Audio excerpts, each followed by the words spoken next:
Good evening, Mark Patterson here from the Sanctuary for Degenerate Horse Players that we have dubbed the Dungeon. And as you can see on your screen there, the forecasted tornado it really didn't hit with any kind of heavy winds, could not have blown a sow's drunken Ariana Grande over. It really couldn't have. Did produce plenty of rain, though. Mountaineer just can't get lucky when it comes to grass this season. Handles up 25%, I read, over last year, but not much of that attributable to races on the greensward. You know what? That's okay with me, though, because sometimes horse races that won't look anything like they did at Conception are the most compelling. A misshapen mass of ill-fitting body parts. We have races with lone speed tonight, races with no speed tonight. Difficult to decipher fish out of water forms. And you got to admit, Frankenstein's not pretty. But if you see him walking down the street, you're not likely to look away. He's a compelling creature. I think that's one thing that current ownership of Mountaineer never quite realized or grasped when it comes to the Place to Action Peaks. They also own Century Downs in Canada. But where Century Downs always struck me as kind of like a butterfly, a dead butterfly that's pressed to stone cold dead between the pages of a plastic memorabilia book. Mountaineer is a big, unwieldy, difficult to control, organic, breathing, unpredictable beast. And that's why we dig it so much, correct? Yeah, sure it is.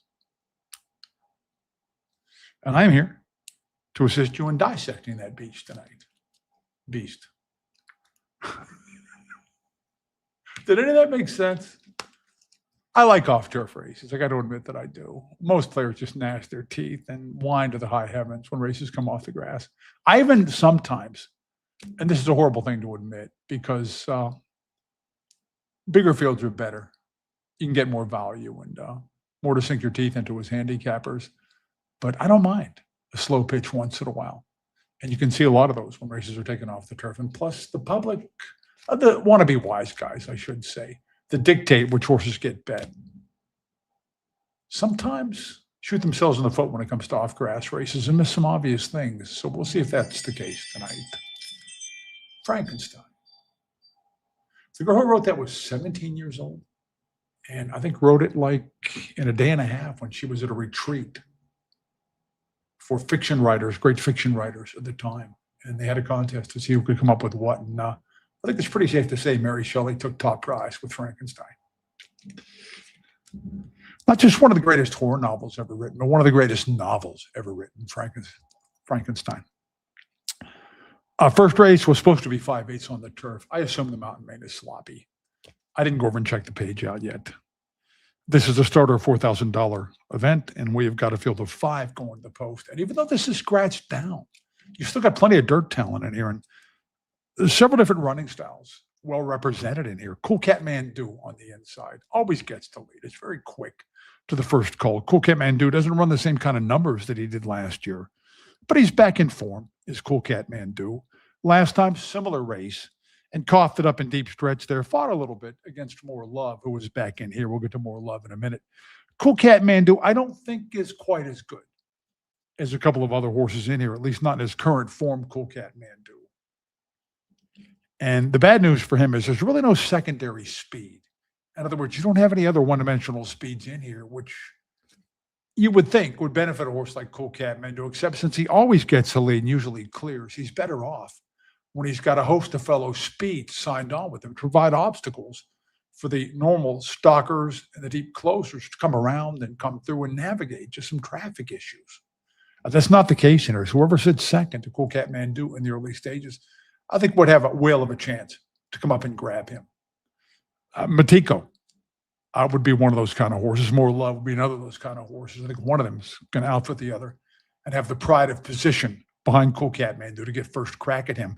And when I look at Matiko's half-mile fractions at the same distance as Cool Cat Mandu's are just faster. This means if he's second early, he's going to have momentum coming to the 8th pole on Cool Cat Mandu. And we look at Matiko's numbers, the competition he's kept this year. I just can't see Cool Cat Mandu staving him off. I really can't. Matiko likes to get to the lead, but he's no stranger to successfully stalking. And he was second last time at 6-5 on the drop down to 75 claiming. And that was a condition race to boot. But it was a fast race. And also, the horse that won that in rare form since coming back to the races. Matt Matters was disappointed to see Matt Matters scratched out of, I think, an A other than allowance or a 15 claimer or something a couple of nights ago. Now, if you want to knock Matiko, Matiko has been the beaten favorite now twice in a row. And sometimes that's cause for some kind of suspicion. Number 5, Mean Tweets. I don't like Mean Tweets at all. Remember when I did like Mean Tweets, put him out early on the show when he was 16-1 and would win on July the 26th. This has been getting no setup before that. And then got a lot of setup on July the 26th there, and that enhanced his kick. These are much better horses than Mean Tweets took on last time. And I don't think he's going to get the same kind of race flow, favorable race flow that he did either in victory there. His stablemate's got a much better chance than him, Bustin' Loose, just to skip over More Love for now. Bustin' Loose, I thought it was really odd how a horseman of Randy Bailey's cleverness kept running Bustin' Loose in the 440s there. I think he might have thought he had a chance to cash a ticket, which was telling us Bustin' Loose is faster than he looks on paper there. And he kind of proved it last time at 5-1 when he made an early move to go after the Speedy Kiltoom, who was out there in the engine, and Bustin' Loose just blew that field to pieces. The Speed Fig qualifies him to win this Bustin' Loose. If I could look in the future, a couple of races, and tell you how the sloppy surface is going to play tonight at Mountaineer, it's difficult to tell about that sometimes. Then if it's a Bustin' Loose kind of track, in other words, if the wide movers from a little bit behind might have the best of it tonight, then Bustin' Loose could be very, very formidable. The thing about Bustin' Loose, though, is he is cheaper than Matiko, currently cheaper than More Love, and his numbers don't quite match up to the best that either of those two can put out there. So running down Cool Cat Mendu might be one thing for Bustin' Loose, but to get by the horses that are going to be right behind Cool Cat Mendu, at least on paper, Matiko and More Love might prove a more formidable task for Bustin' Loose, but I would not go to sleep on Bustin' Loose here. I think he's got a chance. As a matter of fact, behind Matiko, I think he might be the second likeliest winner in here, although More Love's going to take a lot of support. More Love is an interesting story. His first time around here at Mountaineer, I think he was a Charlie Williams horse, More Love, and he was quite the phenom, man. He was just running off the monitor in non-life allowance races, and he was the real deal. Now, he hit the skids for the longest time, and I kept putting money up and trying to find a field that he could separate from at Mahoning. It didn't work out. Had to go to Thistledown out of the claim box before he got his game on there for Hobby Castillo, and came along very nicely to run a Mean Joe Green Buyer Speed Fig there, and did so under early duress. He was leaning on the leader instead of making the lead there, More Love. And more the same from him on August the 4th. He was behind through the early stages on a track that I think was fair. He didn't have any advantage out there wide, More Love, and then makes a snappy second quarter advance. I'm sure that's the first time in his career he's won from the back half of the field, and that's where he was positioned at the first call, More Love.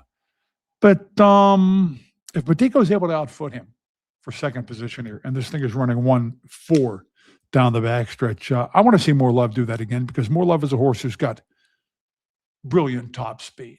The second quarter is the strongest quarter, but he doesn't really have pure 5 furlong quickness these days. So that could be a liability tonight for More Love, a little more than it might have been last time with some other players added to the cast here. It's not just like it's mano a mano between him and the front running Cool Cat Mendu. So I'm going to slip over and take a look at the odds right now. And I see we're in the comment section there. 13 comments already. Welcome in, guys.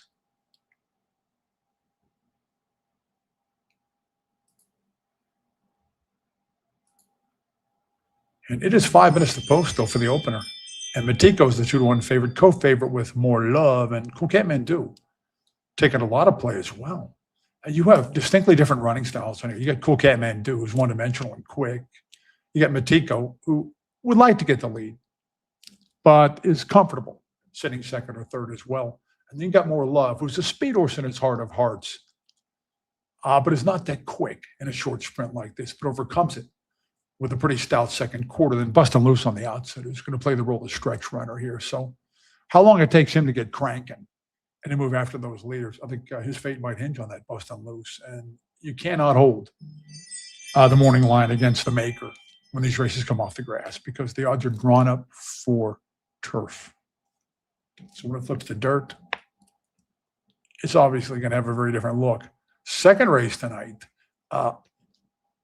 in my race flow comments, which I have repackaged as special notes. I think, let me check it out and see what I dub those now. Yeah, across the bottom there. Second race. Does it matter that That's a Fancy Fox looms lone speed, considering that one's desultory, that's a racetrack word that I love, desultory debut for the new digs? I actually thought this horse might improve on the change of barns. He did not, though. That's a Fancy Fox. He was favored at 2-1. It was kind of a wise guy horse, and that was not a good effort. But he is a horse that loves to win. He's got a good win record, 5 times victorious on wet footing. And it looks like he's the lone speed there. So what are we going to do about that? Then you've got the deep closers in there like Super Honey Timber and Carlo Tuck, those 2 Ramjeet horses that want to come from way back, even go on a routing around, and those kind of almost never win. 6 furlong races that were drawn up for 7/8 on the turf to begin with. Loaded once more, how much is left in his tank? He should be prominent there. And it should be simply a question of if he's got much left to go. If I'm going to bet the double here, I'm going to use That's a Fancy Fox and Loaded once more, just kind of for a spoiler alert there. But neither of the Ramjeet closers would completely shock me. As far as the opener, if we take the 4 horses, the 4 horsemen here, the 4 horses that are taking the mutual money, and separate them into 2 teams, make Cool Cat Mandu and More Love one team, that exacta from August the 4th in a similar race to this. I'll take the other 2 all night long over that 2, Matico and Bustin' Loose there. Let's check out the comments.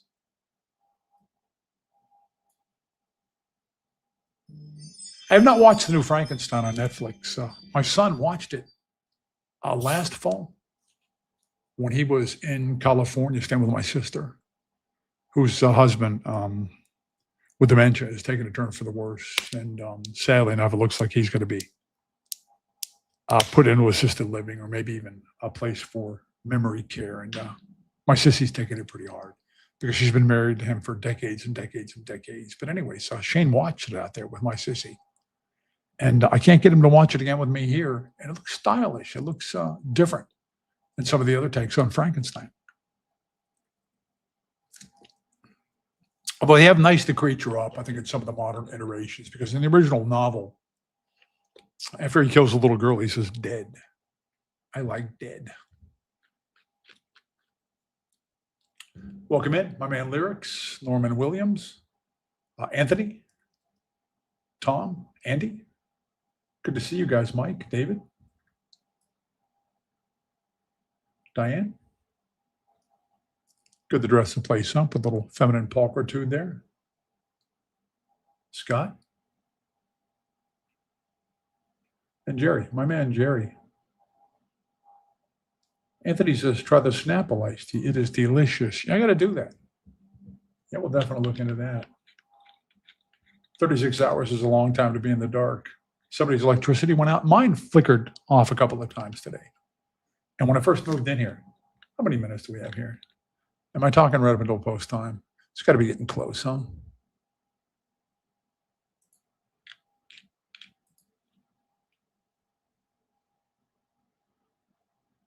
Yeah, we're getting pretty close. When I first moved in here, I was going to go out and get a generator, new generator, Generac, expensive stuff to go with my new house and everything, because my brother, who lives, I don't know, about 3 miles from here, tells horror stories about being stranded in the cold and dark and living by the fireplace and roasting marshmallows to subsist on for several weeks when the big snows knocked the electric lines down in the wintertime or iced them over.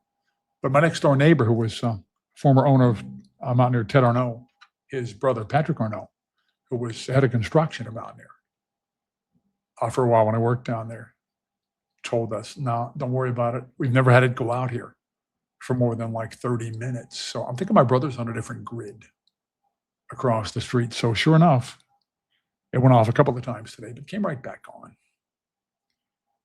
And now Matico is the favorite at 7-5. And that's a tough price to take on Matico because he is in with 3 other solid contenders. And now the price is ticking up a little bit on Bustin' Loose there. I do not like Cool Cat Mandu's chances to take this the whole way. And I can tell you more about More Love's chances after I watch how he breaks and how much quickness he displays here. So I'm going to go contemplate some wagers. I think you guys have a pretty good idea how I see things. Good luck with your own bets.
Well, guys, Frankenstein's first body part has been amputated, and I hope it was good for you. It was good for me.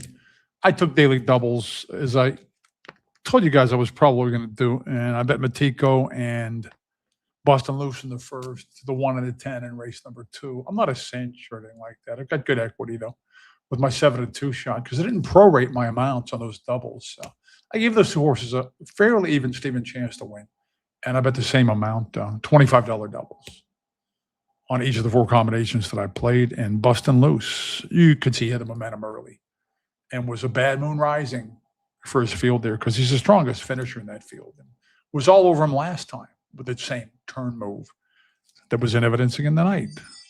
More Love didn't really want to run from third. And I took pains to point out before the race, I made him third of the first call there, a couple of lengths back. That's not what he wants to do. Cool Cat Mando, I thought, showed a little more fight than he has so far this year. Mary Shelley never wrote anything like Frankenstein again, not even remotely. The book Frankenstein, of course, I think I could have figured some of this out for myself, but I have read lengthy dissertations on the subtext of Frankenstein. And of course, touches on topics such as God, man, creation, a man appointing himself as his own God, religion, and even the Industrial Revolution. Mary Shelley, in case you're interested, led, and this is their word, something of a bohemian lifestyle. That's an outdated word, but I think it means that she was maybe something of a bad girl, which doesn't set me back even a little bit. It does not bother me. Bohemian lifestyle that Mary Shelley led.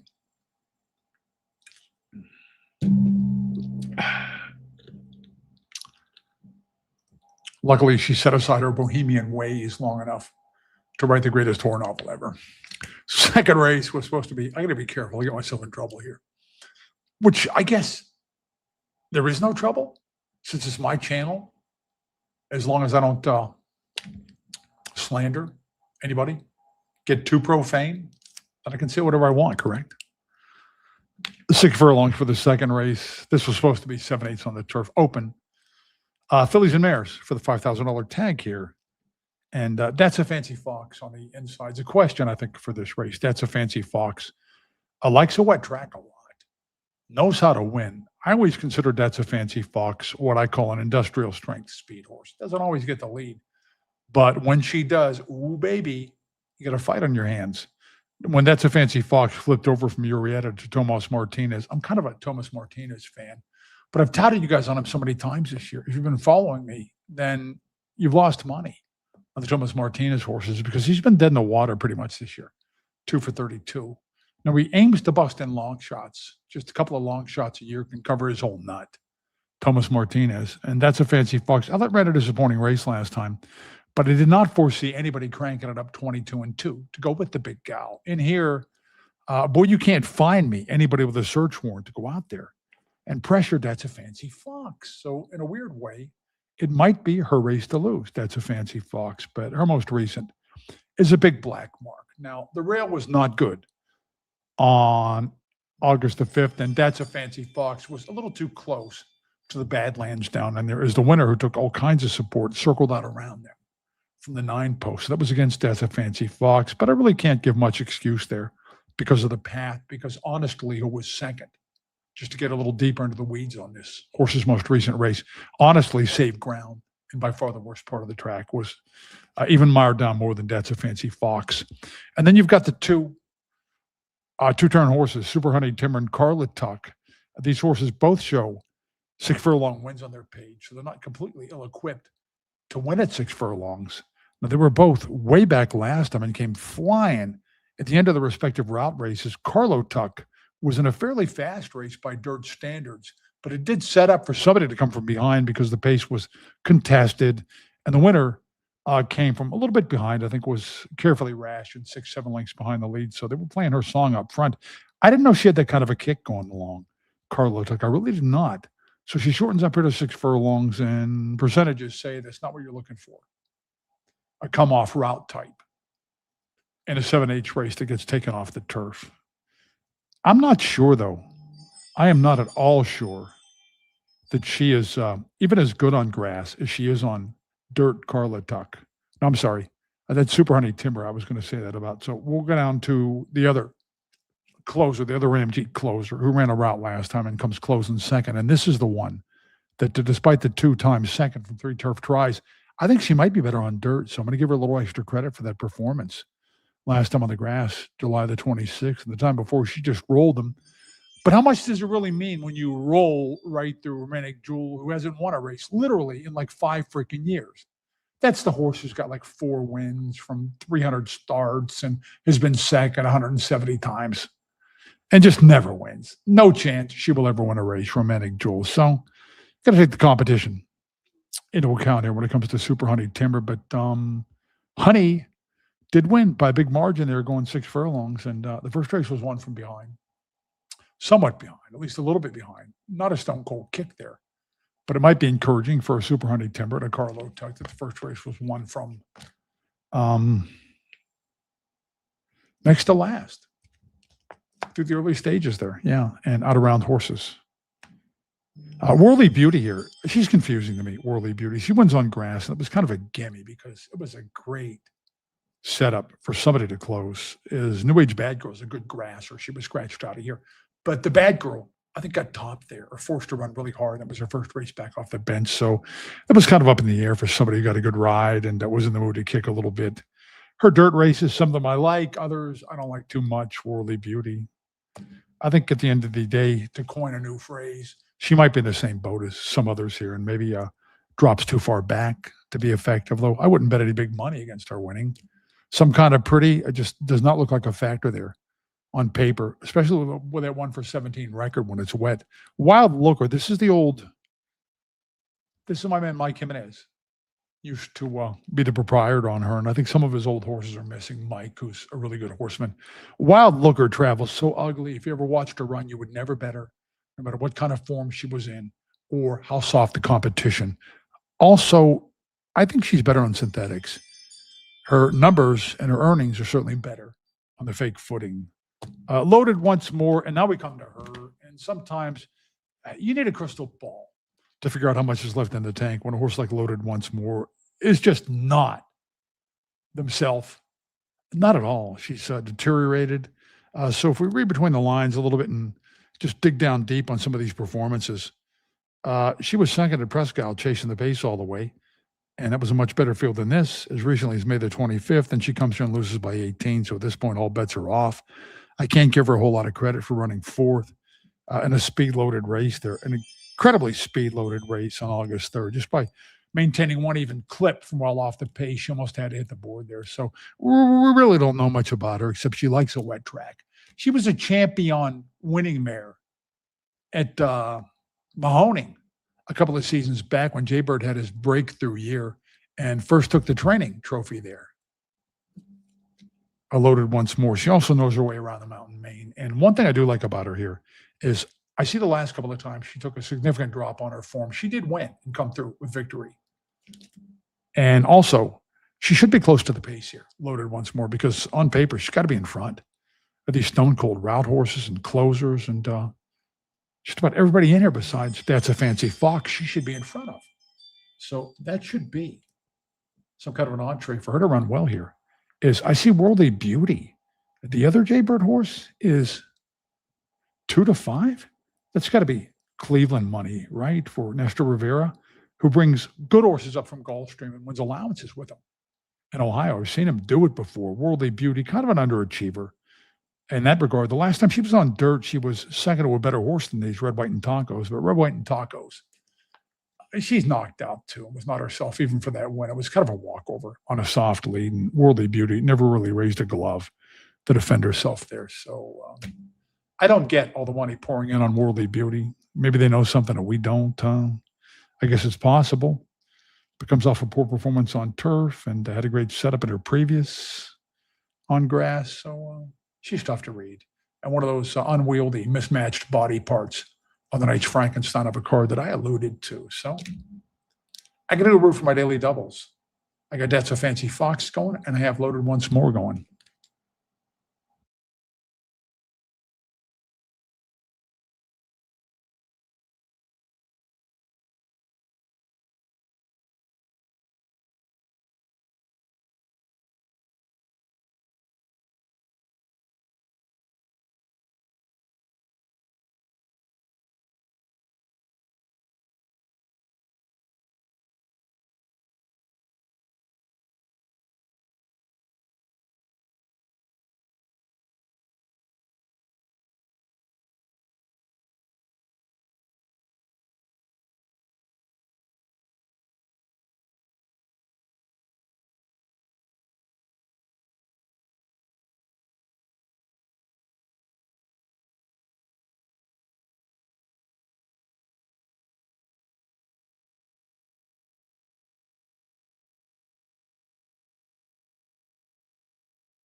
Getting back to my Frankenstein analogy that I opened the show with, I think I took his brain and stuck it in a jar there and then encased it in liquid. I made a good score there on That's a Fancy Fox. I'm a Thomas Martinez fan. And That's a Fancy Fox is a horse that knows how to win when things go her way. As a matter of fact, she's known as a fighter when she's in form, a horse that thrives on competition up there in the engine. And there was no competition here to go with her at all. A classic 7/8 off the turf lone speed scenario. And I am a Thomas Martinez fan. I told you guys that a lot of times.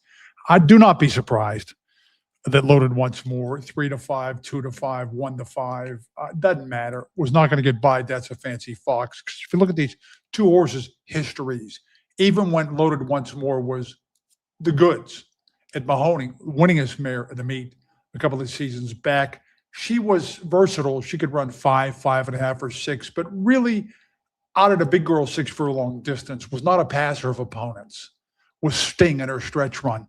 Conversely, That's a Fancy Fox is a really tenacious speed horse when she gets the lead and she's in the mood. So there was no way in the world Loaded Once More was going to get by That's a Fancy Fox. I wasn't even nervous through the final drive, and obviously I stood to make a lot more money if That's a Fancy Fox wins over Loaded Once More. Who ended up 3-5 or something like that, correct? Did Loaded Once More? I want to give a plug for my man, Andy Schnell. He provides good selections for Saratoga on his website and his YouTube channel, Breeding Winners. Maybe we can get a little cross promotion action going on here.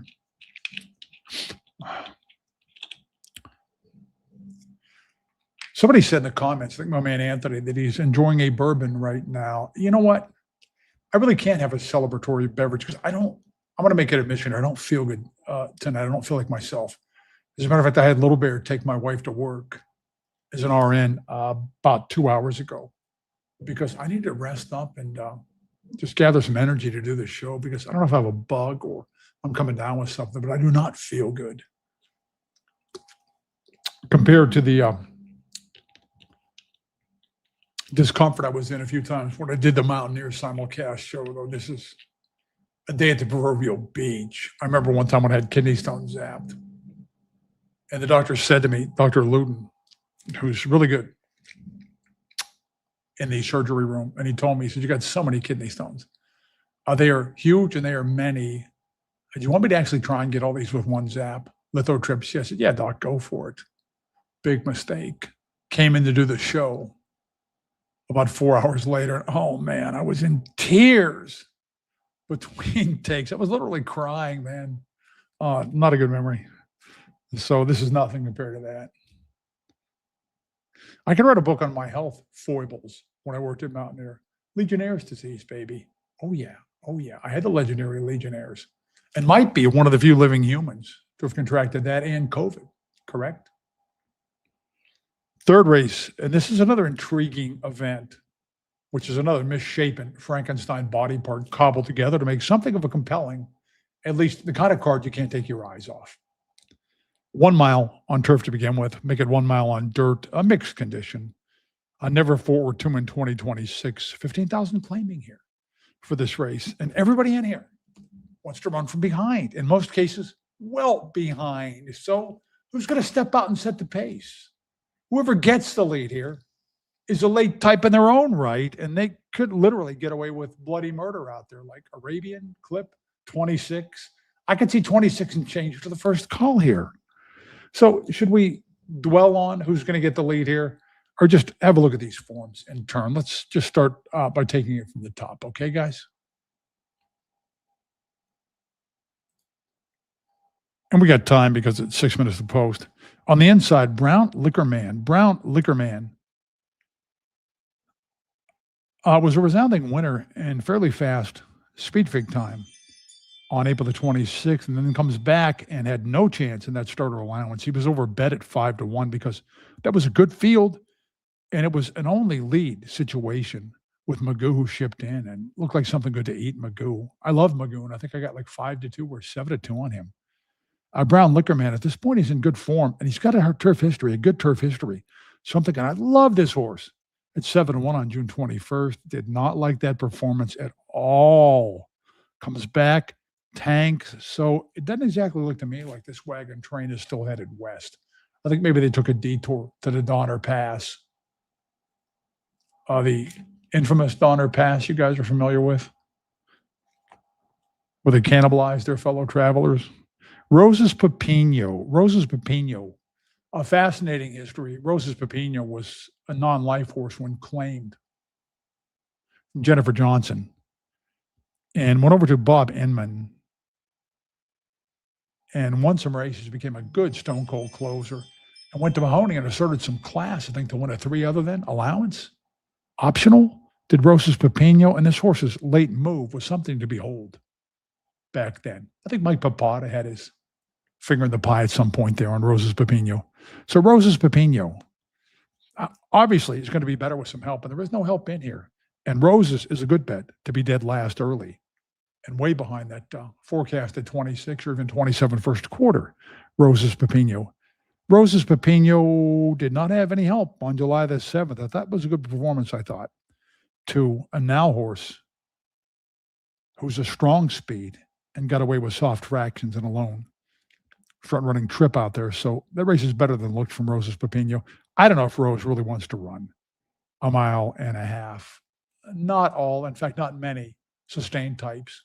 The dead closers from conventional miles and mile and a 16th really want a marathon. It's just a different game. It's a world apart. So I'm not even sure what his most recent race means there. I do know that sometimes, and Inman likes to keep them active, sometimes when horses revert to traditional route distance after doing the lap and a half thing, sometimes they're knocked out and even extra sluggish.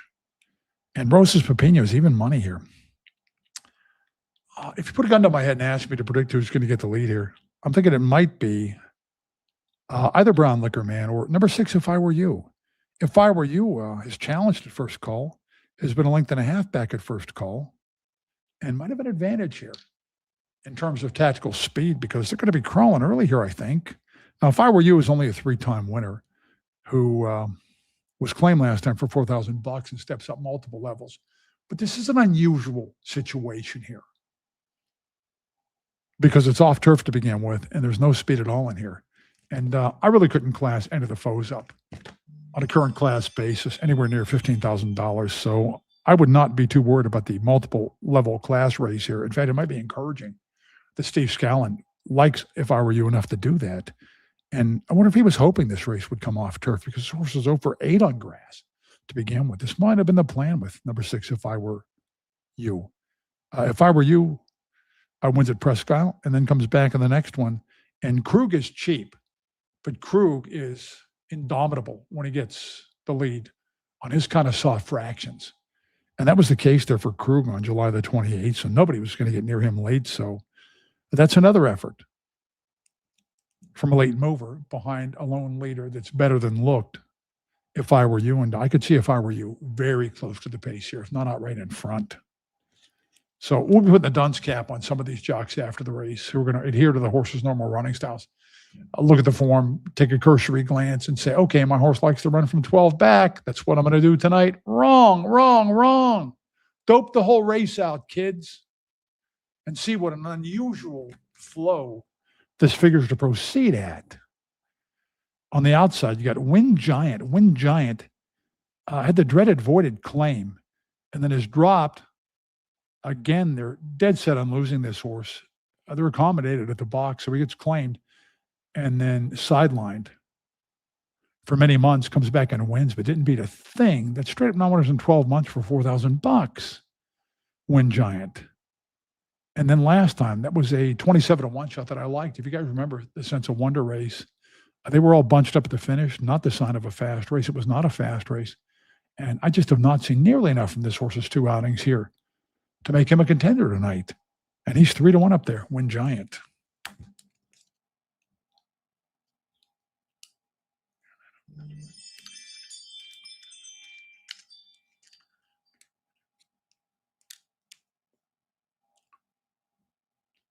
Of course, when you got just 3 foes and they're all outclassed at the level, it's not too tough to be a contender, correct?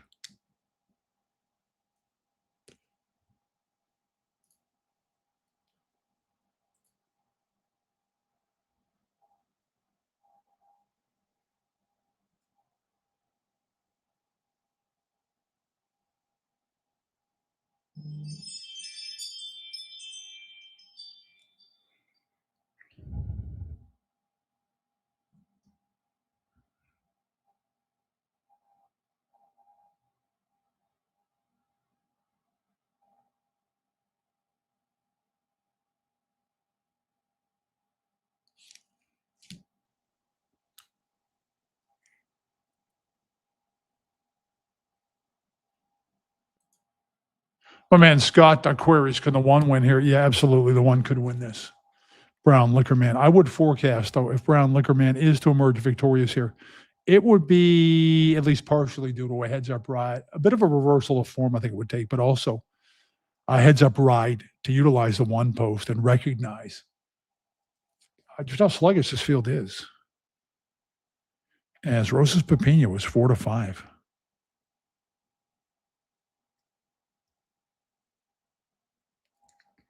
I think the 6 is interesting at 5-1. Don't have a lot of confidence in the horse, but it would not be a surprise. And this is the longest shot on the board, too. Number 6, If I Were You, I think has got as good a chance as anybody in here. As good of a chance.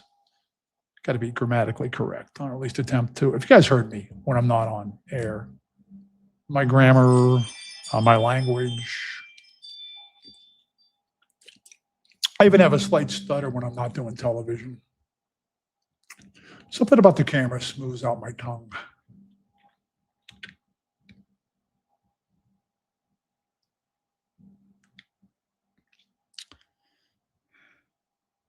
Zero to post. Any guesses on the fractions here? I'm going to say 26 and 51.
I credit the jock there on Roses Pepino for splitting horses and more importantly, for figuring out what was going on there, Bailey Weatherly. I don't think he's got a rating gear in his mind, and it was a good time to be aggressive. And he was trying to hustle Roses Pepino because at least he rode like he was hip to what was happening out there with a sluggish brown liquor man, like 10 lengths on top without exerting himself at all, 25 and change, 50 and change. I was close on my prediction of the impending dawdling fractions there. So Roses Pepino up to win at the score number 15 and pretty close to 300,000 in earnings there now, I guess. No, I'm sorry. Just went past 200,000, Roses Pepino. Moronic ride, number 6, If I Were You. Oh, my goodness. How dumb can you be? How dumb can you freaking be? A highest time form, early pace number by far of anybody in there and closer to the lead time after time than anybody in here sits. So what is the jock doing? He is strangulating his mount, standing straight up in the tack like the outlaw Josie Wales. And he's actually behind Roses Pepino down the backstretch. What does he think he's going to do? Outkick Roses Pepino, who can unleash in the late stages? You know what? And don't really blame the jock because there is not much rattling around in his cranium. Blame the connections. My goodness, how can you not have a look at that setup and tell the jockey, hey, kid, this is not a normal kind of like horse race, you know, to where you have speed. They're going to be gunning out for the lead and some other horses that like to sit right behind. No, every horse in here is a dead closer. And I mean dead ass closer. So it would behoove you, Mr. Vilches, to at least be second earlier. Maybe gasp, get the lead. Now, kid, I know when you look at the form on this horse, you're not going to believe me, but this race is that sluggish. So you blame the connections for the kind of a moronic ride on number 6, If I Were You. And that results in the Overland trip, too.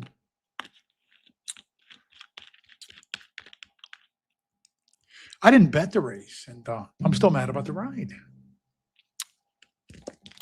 Brown Liquor Man, obviously far off form, and Wind Giant off that voided claim, and the claim on the class drop there, and the subsequent layup is just not up to these kind of horses at all.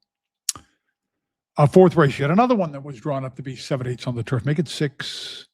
Allowance never 3, and I think there is a stick-out speed in this race, and speed's what you're looking for first in these kind of races. Number 5, El Dandy. El Dandy. I was in last time at a very swift race at Thistledown. They weren't just whistling Dixie DRF when they put the C on there for closer friendly, because the other half's on the card. And I think there were some other 6 furlong races that weren't too bad on paper. At least one of them wasn't. It was, I think, a 3 other than or something like that, a 3 other than allowance. And the half on that one went in, I think, 46-2. And El Dandy was in with a horse who had an Equibase. A time form, early pace number of 115, which is towering, was in with a really quick foe there, was El Dandy, completely compromised there, given his front-running style there. And you can read from some of those duels that this horse should be okay if he controls his own destiny out there, runs 4th in a 20-claimer at Indy when fighting for the lead. So, yeah, El Dandy, I think, can control this right from the get-go. On his inside is Z Dancer. Z Dancer, I think, is much better on turf than he is on dirt. You look at his dirt win, and he not only didn't prove anything, but it was slow enough, given the favorable trip that he got, that even in an 8.5 length win there, you can tell that he doesn't want dirt, Z Dancer. And check out his most recent race on a muddy main track. He loses by 24 lengths at Mahoning there. So I don't think he's even a player here, Z Dancer. And if he gets bet off those turf races or the hot barn angle, then shame on him, because I don't like him. Rhodes, number 8. Rhodes, I thought was something good to eat last time on July the 7th. Man, did he work hard, though. I know the fractions were faster than the final, and he was doing the heavy lifting out there, Rhodes. But nobody really came closing, as the horse that he threw down with ran second to him 1 step beyond. 1 step beyond is not that fast. Not nearly as fast as Old Dandy figures to be. So Charlie Williams is one slick customer, master horseman who calls his own shots behind the scenes. I know him well. I've known him for a long time, Charlie Williams. He gets an A plus in terms of mental aptitude for horse training and for the game. And he went out of town to pick this horse up for $25,000 there. And when he split down, he's telling you something. This horse can't cut it at Thistledown. And that was not what he spent $25,000 on. He expected more horse than he got. And Rhodes worked so hard to win the lower condition in terms of competition, in terms of final time, that I can't like him to climb up to this higher spot and win right back here. In fact, I think through the early stages here, Rhodes might be bringing a knife to a gunfight against El Dandy, perhaps. West Hampton, is he still in there to run? Are they going to run? Are they sick of all these wash shops?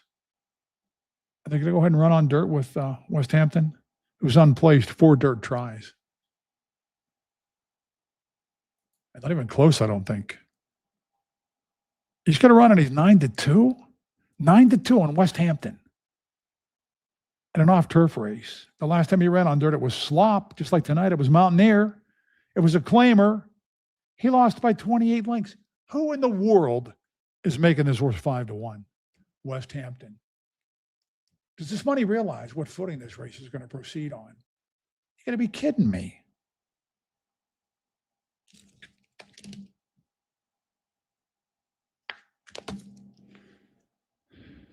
On the outside, Replevin, Jeff Fletcher brings this horse up from Gulfstream Park. Same owners. He does not do well for these clients. You got to check into that too, because trainers will have varying success rates with different owners for a lot of reasons.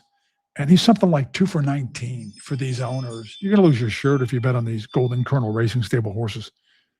I know off his form, he's supposed to win this.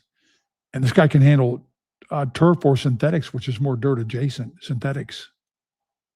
But he's a 2-turn runner, Replevin. And he's only been on dirt one time. That did not end well for Replevin.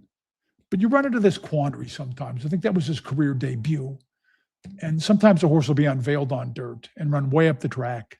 And they decide, okay, the horse doesn't want dirt. They flip him over and a light bulb goes on. But maybe it's just further seasoning, further experience that makes for the light bulb moment. And maybe that's the case with Replevin, but I wouldn't bet money on it, especially at 2-1 there. Guys, it is my full intention to bet the number 5 horse, El Dandy. Win, lose, or draw, I'll take my medicine there, man. At 2 minutes to post. What are they dragging them? About 10 minutes apiece tonight?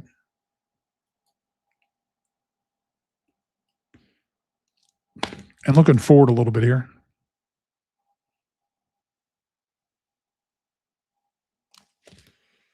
Waterworks, as I mentioned in my special note there, hold your breath a bit at the break, but Waterworks, to me, looks like a standout in race number 5. Barring a slow start. And the 6th race, I'm pretty sure you can boil it down to either the 1-horse Attractive Soul, who's a full sibling to the same outfits, Zen Nation, who's been on the Exacta in 13 or 14 starts. And You Are Fabulous is pretty obvious there. And You Are Fabulous, I put in my odds notes, my misconceived price line feature. And I don't mean the Captain William Tiberius Kirk price line commercials. I mean, the odds line is going to be lower than 5-2 for sure. 7th race, not as easy. Not at all. At least in my opinion. I'm thinking El Dandy's going to take a late hit here because I think his attributes are not that hidden.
El Dandy, by the way, won back-to-back going 6 furlongs in Kentucky late 2024, one at Keeneland, and one of them a non-claimer, Churchill Downs. So this is his distance. And he does have a classy history at 6 furlongs.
I can't say anything because I knew that price was going to plummet big time. In fact, I put it in my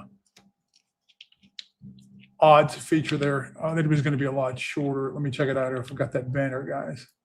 I got it somewhere. Yeah, puzzling prices on morning line. I did not include that horse because it was drawn up for turf originally. I don't pick on price points. When races come off the grass, it wouldn't be fair. But for that horse to go 3 to 5 brings to mind one of the quotable lines from The Godfather after Sonny gets shot to pieces on the causeway.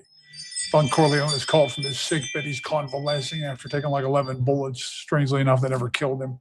And so he goes to the Undertaker's house. The Undertaker is very apprehensive because he has no idea what Don Corleone's going to ask of him. And Don Corleone pulls the sheet back from Santino's bullet-riddled body and says, "Look what they've done to my boy. They've massacred my boy." Well, they massacred my price there.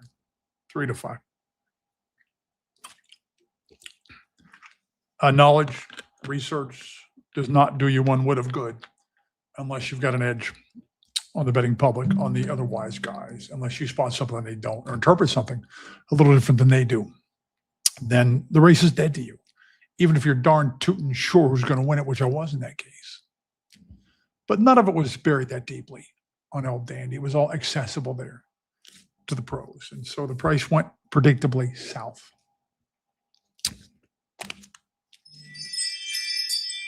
Godfather's got to be the greatest movie ever, right? And I would not argue with anybody who ranked Godfather 2 second. I really wouldn't. I read these freaking lists that have The Shawshank effing Redemption as the greatest movie ever. Talk about recency bias and shallow-mindedness. The Shawshank Redemption. What?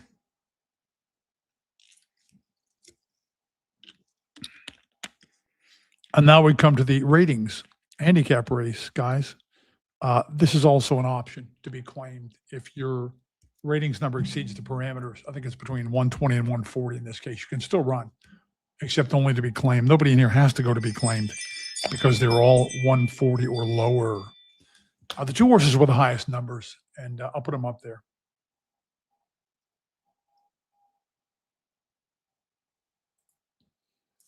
Or Opposite the Crowd 34 and Waterworks 34. Opposite the Crowd won one of these races last time and won it stylishly. Did Opposite the Crowd.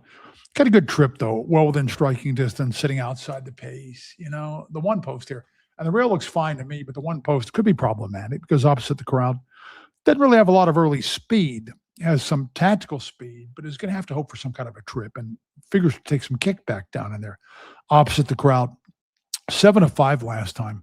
I think the tell on Opposite the Crowd for that big wake up on July the 19th, the Larimar, who has finally been written out of these ratings handicaps, Larimar, freaking $25,000 solid claimer Larimar, does not fit this one for sure. Anyways, when Opposite the Crowd was second to the more than formidable Larimar, then that's a very positive sign. The money picked up on it, and Opposite the Crowd 7 to 5 next time. You can kind of see the form reversal coming there on July the 19th. And I alluded to this beforehand because this horse was down cheap at Thistledown, all the way down to 62.5. Tampa, $5,000 and loses by 5 lengths. Yet Silva keeps protecting Opposite the Crowd from the claim box, which means he likes this horse. He thinks this horse is going to respond to his methods, which Opposite the Crowd has. Waterworks is also tied for the highest Equibase ratings number in, or if you care, if that matters to you. Waterworks is 5 for 18 over 9 times second. This is the former Clouston horse who used to be so competitive all the way up to like 12.5 and 15,000 and stuff like that. Waterworks has a lot of speed, but also some grit, keeps trying when hooked or even topped.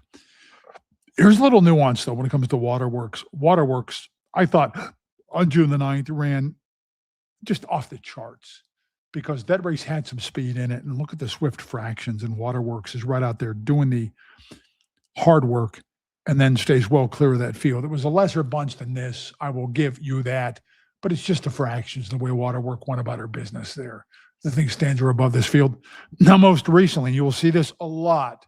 Waterworks in her heart of hearts is a speed horse with grit, but a speed horse. So that behooves Waterworks to come away in decent order. Now, Waterworks has developed a bad habit. She compromises her chances by hesitating a beat, last time a couple of beats at the break. Now, at 6 furlongs, this is not quite such a liability because you don't have all the other speeds surrounding Waterworks in the gate to close off the hole immediately when the man hits the latch.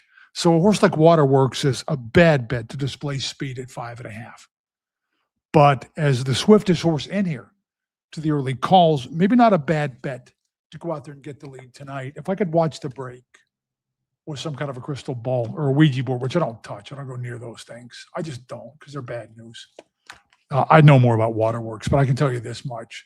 The lone speed status, and I alluded earlier tonight to races with absolutely no speed, the Roses Pepino job, and races with just one speed, the That's a Fancy Fox race. They're going to pick up on this with Waterworks as by far the dominant speed in here, and they're going to stomach and eat the possibility that Waterworks hurts herself by hesitating at the break, which has become kind of a thing with her, but only from time to time for Waterworks. Bankbuster, when she rolled to that win by a pole on June the 14th, I said afterwards, this track's got to be crazy good for inside speed, but there was no kind of a bias at the end of the day that I could conclude was in play. So she earned that on the legit Bankbuster, but she's been a route horse. And she's a cheap horse, Bankbuster, but has that one imposing number there, does Bankbuster. Legacy Trail. How many minutes do we have here, guys? Yeah, we still have 1 minute. They're in a paddock, man. They're going to drag this all to hell. Legacy Trail. A tough trip on June the 21st and telegraphed herself because she was best there. That she was going to come back and roll. She's 4-5. She does. I don't know about the blip on the radar July the 22nd, but she was back in form next time. Legacy Trail, and not unlikely to have some decent position here. And maybe with a clear trip to boot. Legacy Trail. Kaya Song just won pace last time. I don't think she's good enough to beat some of these horses. And she got a good thread the needle trip too on June the 23rd when she got first run on the lates, and the speeds came back to her right on cue. And also not a productive race because Amalfi Lady was second. Has come back to lose like 2 or 3 more times by like 12, 13 lengths of pop. And then Photo finished, and I'm flying right through this field. I realized that, though. Photo finish. There's an old baseball expression, hit them where they ain't.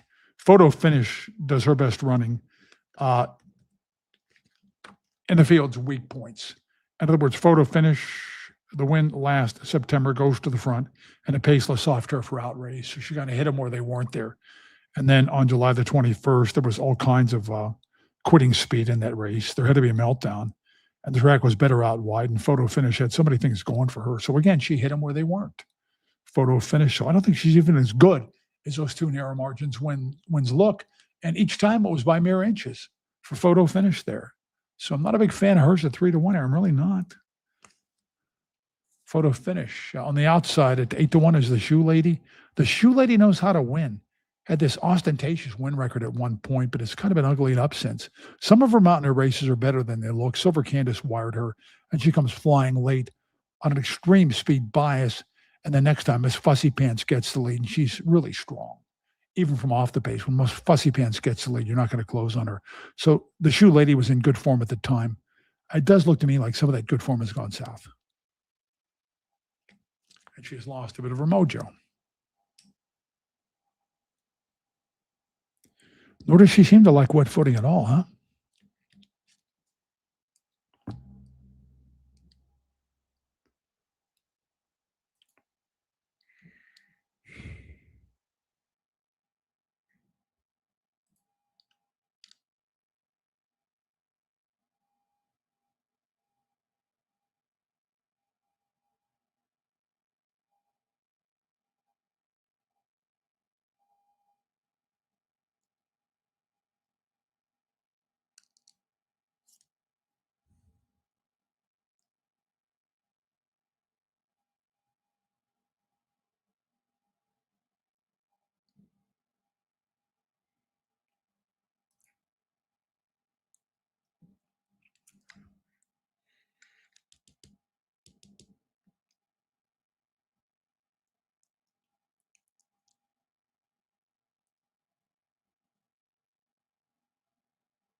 I like to listen to audiobooks so much. It's relaxing to me. I do it in a car, and sometimes I do it when I'm in bed late at night. I'm trying to drift off. It's just relaxing to me to hear a good horror story, classic, a horror novel, spoken aloud. So it's a vanity project, and no good will come of this, but just for my own satisfaction, I think I'm going to do a reading of Dracula and make it kind of an audiobook form on my website here and the Dungeon Guys. And maybe do Frankenstein as well, although I'm not sure how I'm going to find time for either endeavor if I decide to do Mahoney in the afternoons and the Mountaineer at night. To do them both, I don't think I'll have time to do that. It's got to be one or the other. It's got to be Dracula or Mahoney.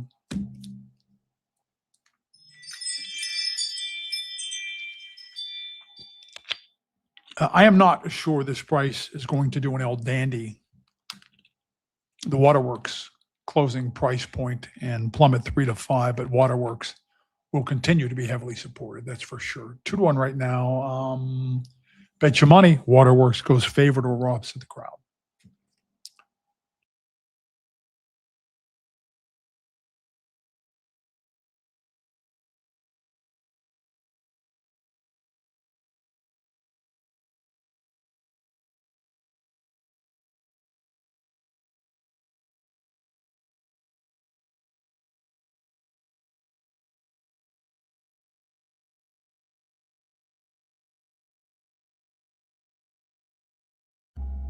Mr. Tom Kurtz, not a Dracula fan.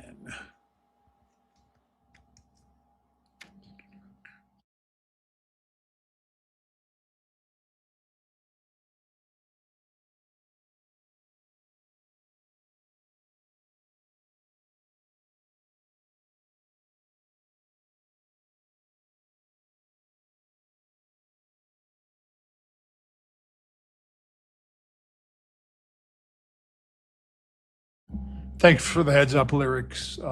With a child present, I will certainly I watch my King's English very closely. Thanks for letting me know that. And any of you guys ever, if the spouse is nearby and maybe doesn't like spicy language, or anybody that's real religious is in the house and might take offense to profanity, and certainly if there's anybody that's underage with an earshot in your domiciles, guys, let me know, and there will be no F bombs. I promise you that.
The shoe lady who had a good win record and had a couple of races that were better than they looked. And I detailed those races. Problem is, they were a couple of months ago, and her recent form wasn't supposed to win this. Maybe it was a tell that Jamie Poole elevated the shoe lady in the non-claiming competition there, almost like he did some work on her or knew that she was coming around. That happens, man. That happens. Disappointing effort from Waterworks, who took a little pressure, but it was her race to lose. And she was MIA there, Waterworks, in the late stages when the real running counted, correct?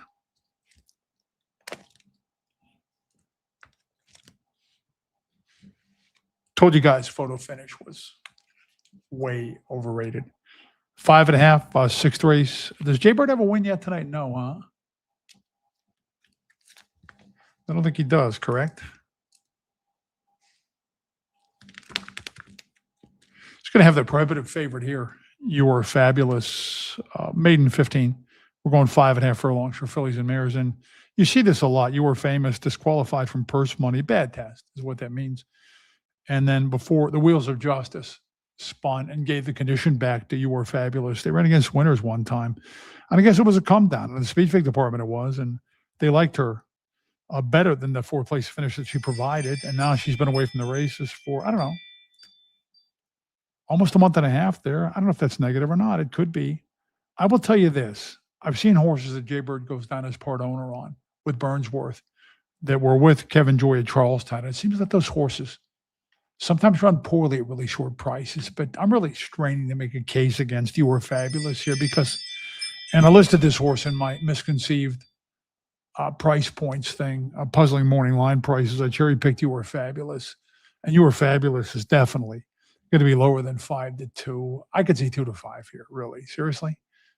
Even lower, maybe, depending on whether the word's out or Attractive Soul gets bet from the inside. Attractive Soul was scratched, I think, from the one post, first race last Sunday, West Virginia Derby evening, correct? Attractive Soul is by Cal Nation, Mike Baird's new sire.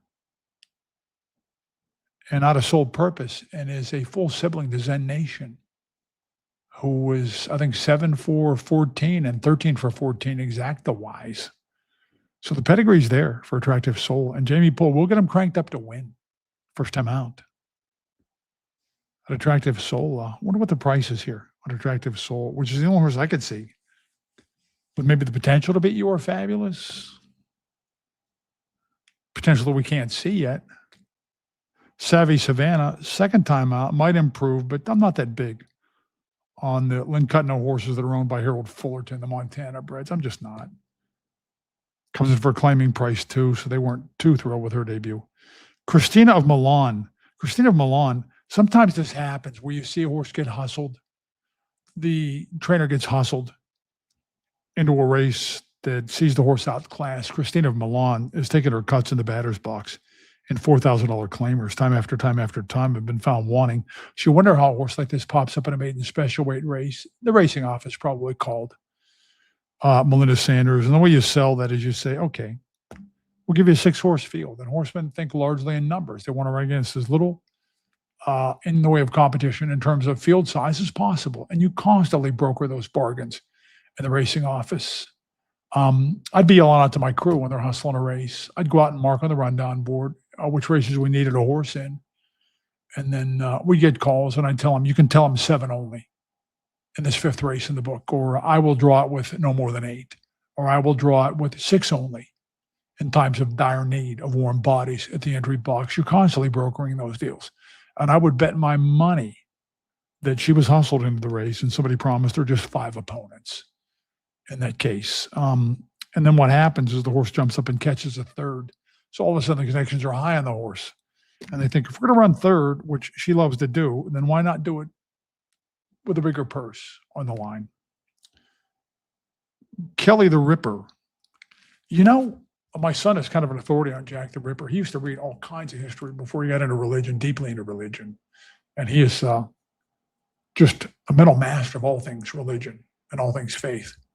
And he used to study history. He would voraciously consume it with his Asperger's mind and is so knowledgeable about Jack the Ripper, the Whitechapel murderer, Jack the Ripper.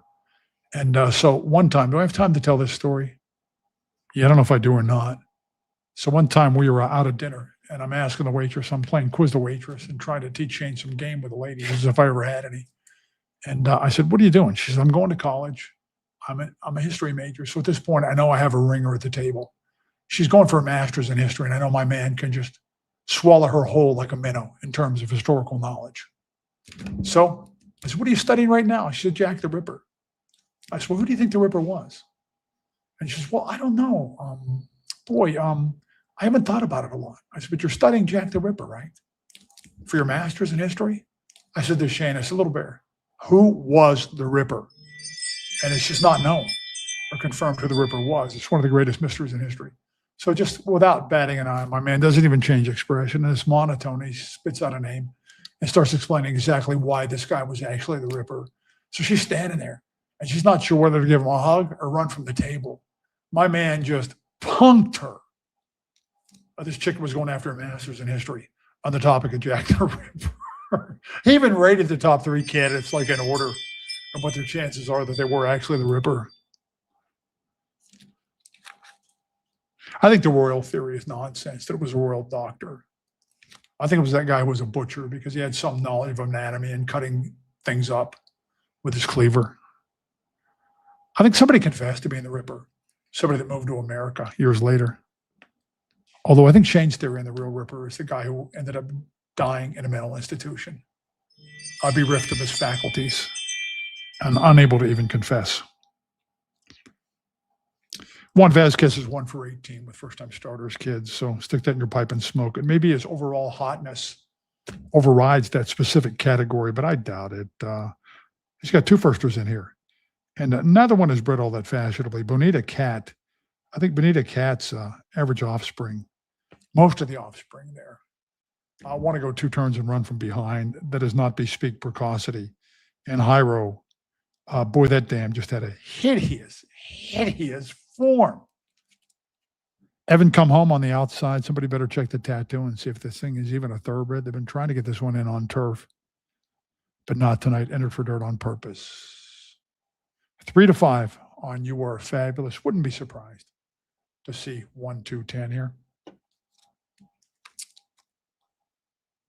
Who was Jack the Ripper?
Yeah, you could see that 1 to 9 price coming. That was always going to be crazy short, but just simple. It ain't rocket science.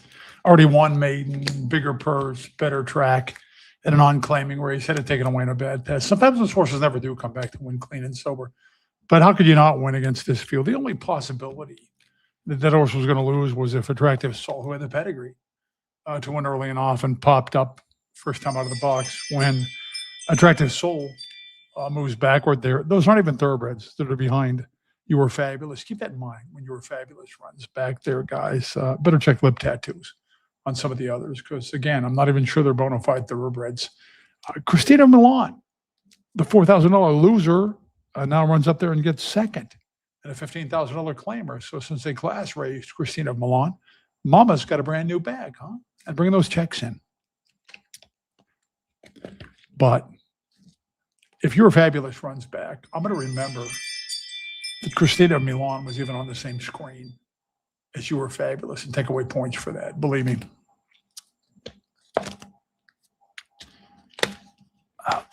There's one race on every car that I just can't get a feel for, and this is that one of the seventh here. You guys know what I'm talking about. You dig and you dig and you dig, and you do so much investigative work on it and entertain so many theories from so many angles that you're invested, like psychologically. So at this point, you feel almost compelled to maybe bet the race, but you got to fight that impulse.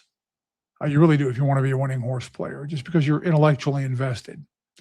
Don't feel compelled to bet. Don't feel like you're obligated to bet money, because 20 minutes looking at a race, you have no intention of betting when you decide to exercise some discipline.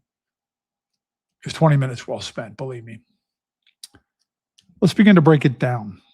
1 mile, nominators twice in 12 months, generic stuff here. $4,000 claimers, In an evenly matched field, I guess I'm supposed to say, well, yeah, but somebody's going to be bigger priced than their actual chances. But the thing is, in this race, if I could tell you what any horse's actual chances are, then I would probably bet the race myself. Karam on the inside, there's usually no life after a long shot Wilson Langley. In other words, not literally, but when he unloads a horse, usually there's not much left for the next guy or gal. Karam is 11 years old too, and I think retired at some point last year, self-retired.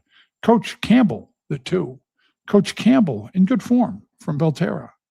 Runs 4th last time, only beat 1, but was beaten less than 2 lengths for the win.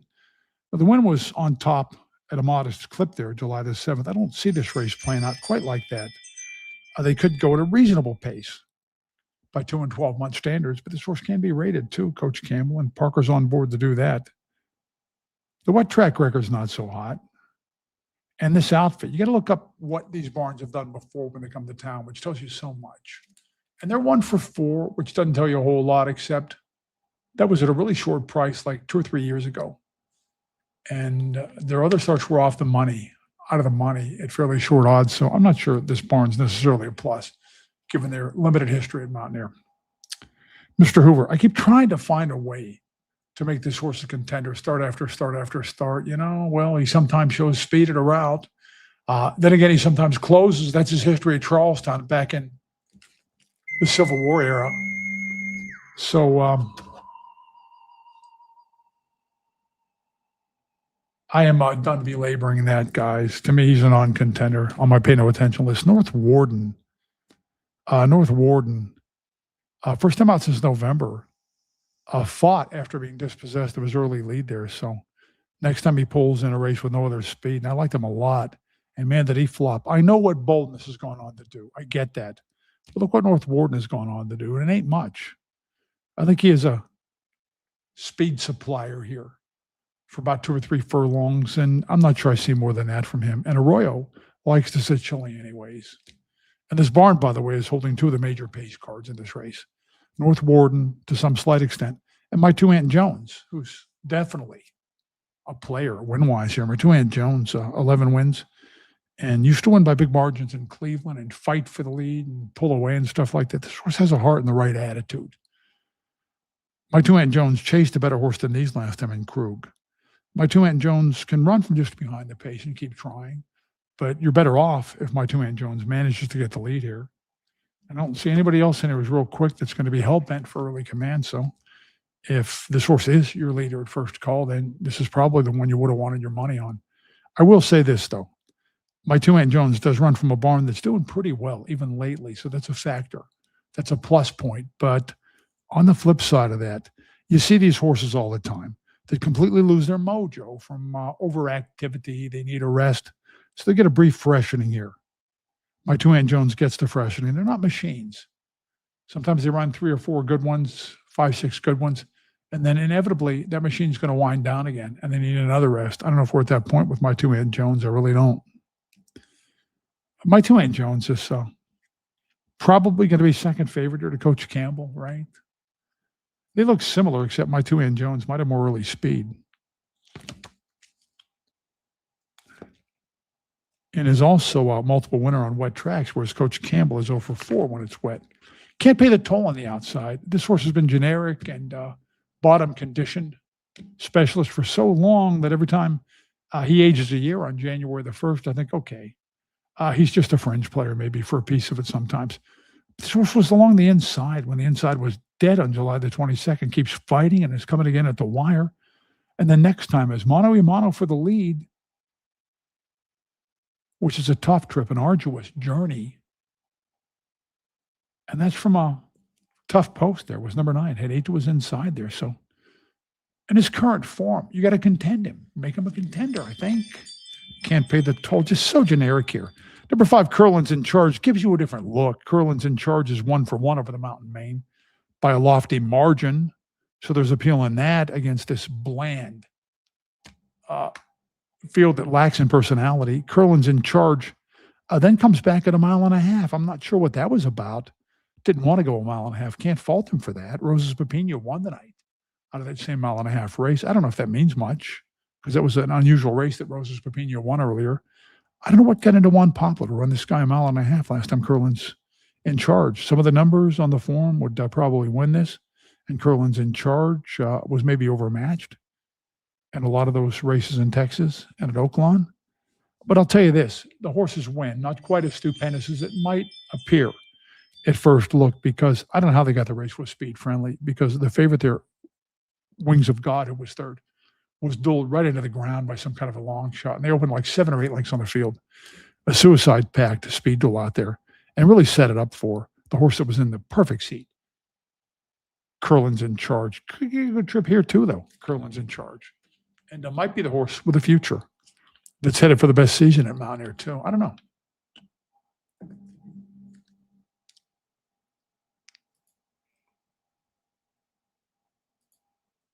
Should you guys kind of feel me right now on why I said that this race really doesn't appeal to me a whole lot? And I don't see anything on the board that tells me I want to jump up and bet this race. I really don't. The 2 likeliest winners are the 2 chalks. I could maybe draw a really fine line and say, oh, can't pay the toll, should be shorter than 12 to 1, except I really don't want to say that because this horse is so freaking generic, you know? Coach Campbell, I wonder if the absence of support there is even ominous. And there's really another fine line you walk between value, when a horse is a bigger price than you expected or than the past performances seem to warrant, and when sometimes that price is so suspiciously high, it means it's dead on the board. So I don't know, man. I don't know. I can tell you this.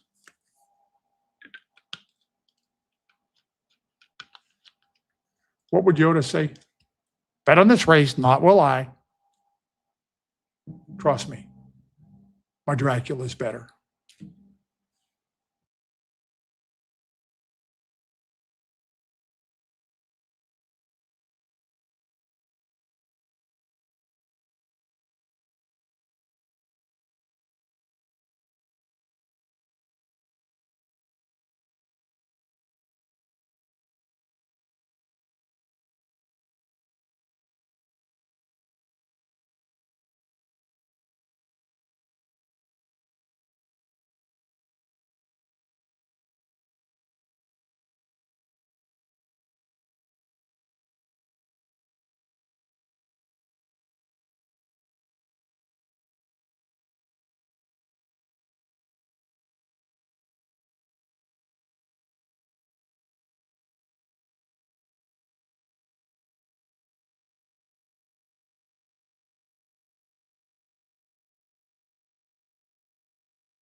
Guys, my quick takeaways from that race, because I don't feel good and I got to get upstairs. So who can be surprised when the longer price of a trainer's two uncoupled entrance in a race wins? It happens all the time. Predictable maybe that you're going to get a different ride on North Warden because my two-hand Jones was going to get sent. So maybe the other one is rated by design there. Plus, that's how Arroyo rolls, especially when he gets on a horse that's been quitting. He's going to try something different, and it worked out for North Warden.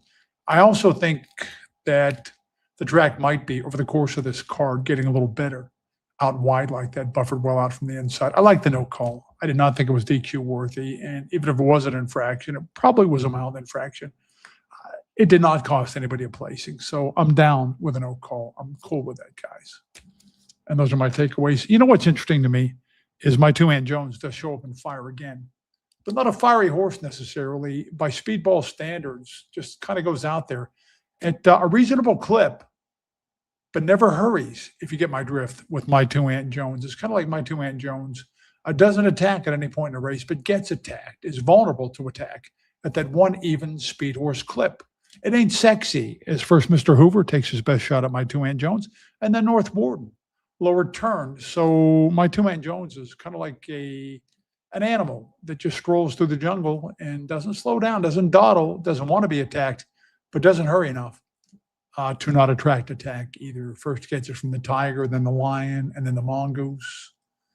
My two-hand Jones never attacks, but instead gets attacked. GC Wrestling, appreciate the question, man. Any chance I'd be willing and able to put my top 4 picks up for each race? It's what I used to do at Mountaineer for a long, long time. But I felt locked in, because I'm a really good handicapper. I think that's obvious. But what I'm even better at is analyzing races and breaking them down, and hopefully an entertaining, knowledgeable manner, laced with some local knowledge, and make even the complexities palatable to newbies or advanced players alike.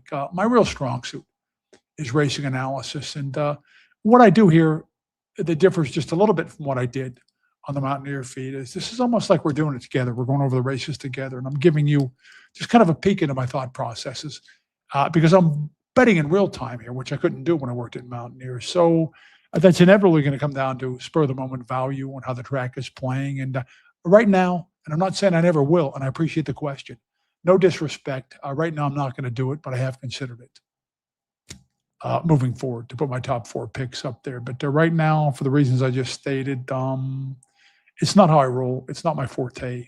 And plus, you guys know that listen to me go on and on about races, what my thinking is. And if I hate a horse that's a short price, or I love somebody else at a bargain price, or even consider some kind of a chalk to be absolutely bulletproof, you're going to get that from my commentary. And over the years in Mountaineer, I learned one thing, that it wasn't so much the winners that I picked per se that gained me a following, as it was maybe an offhanded comment I might make about a horse that it shouldn't be a big price.